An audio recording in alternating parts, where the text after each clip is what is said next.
Indian chess grandmaster Rameshbabu Praggnanandhaa wins chess.com titled Tuesday. Alexander Bortnik took the second prize and Dmitry Andreikin ended up in the third place. Congratulations to the winners. Hello chess lovers, Suren here, and in today's video I want to share with you one of Praggnanandhaa's games which he played at titled Tuesday. The following game which I selected, Praggnanandhaa played against Lithuanian woman grandmaster Deimantė Cornette. Praggnanandhaa had white pieces and he opened up with Larsen's opening b3, or this is also called Nimzo-Larsen Attack, which seems to become one of Praggnanandhaa's favorite opening choices. He is preparing the fianchetto of the queenside bishop, which will both control the central e5 square and also will put a useful pressure on black's king side. And this also can be a nice surprise weapon, which from time to time the players are using.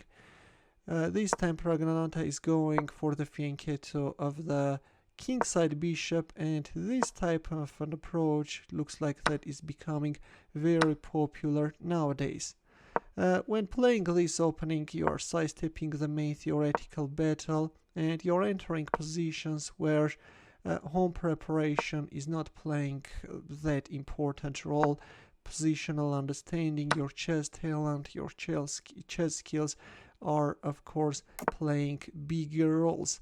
White castled, and now of course black can go for c takes b3, but in return Cornette also castled. All in all, we have an equality, nothing special, and black knight is hurrying to protect the pawn on e4. Bishop a3.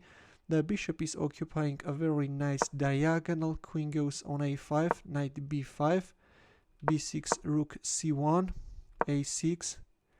An exchange on c5 followed, and white knight jumps on d6, from where it's also targeting the pawn on e4. Rook d8, black is instantly pinning white knight, but there are too many attacking pieces and the pawn on e4 drops.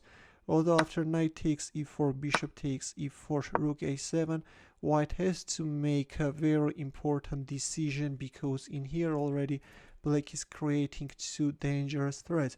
Queen c7 or rook d7 are the threats, and white can lose a piece. That's why in here Praggnanandhaa went for knight takes c8.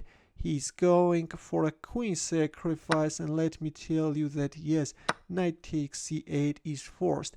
A queen sacrifice is on the board, and now let's see where is white's compensation. Against the queen, white has a knight and a rook. But now white rook is penetrating opponent's camp and is starting to make problems.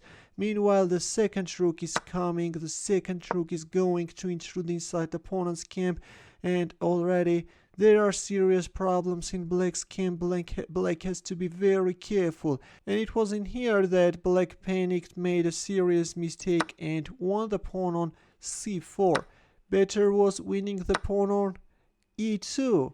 And now if, for example, knight d6, then king g7, and if rook takes f8, then check, and you are winning back a piece.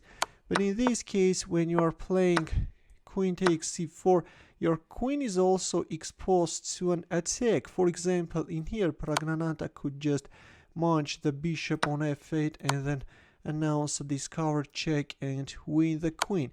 Instead, he played knight d6, which, by the way, is also winning.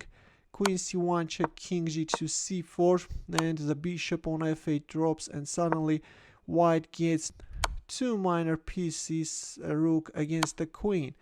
King takes f8, knight takes c7. The simplification is allowing white to win the pawn on a6 as well, and victory is just a matter of time.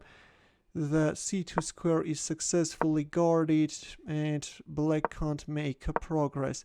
Now Praggnanandhaa is coming after black's c-pawn, and now let's see how he finished up his opponent. There it goes.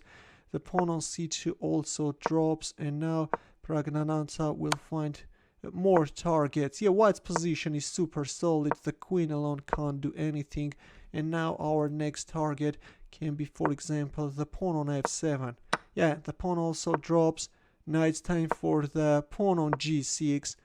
You can't even win it, you know. Rook g7 checkmate can follow. Queen b3 a desperate attempt, and the pawn on g6 also dropped. The rook is protected and black resigned. Nice and easy victorious game by Praggnanandhaa, which I hope that you enjoyed greatly. At this point, black has only 1 second on the clock, while Praggnanandhaa had 1 minute and 57 seconds. He was also dominating on time, and this was a confident victory. In the end, a chess puzzle for you where the task is to win with the white pieces. As usual, we'll wait for your answer in the comment section. Thanks for watching, we'll see you in my next video.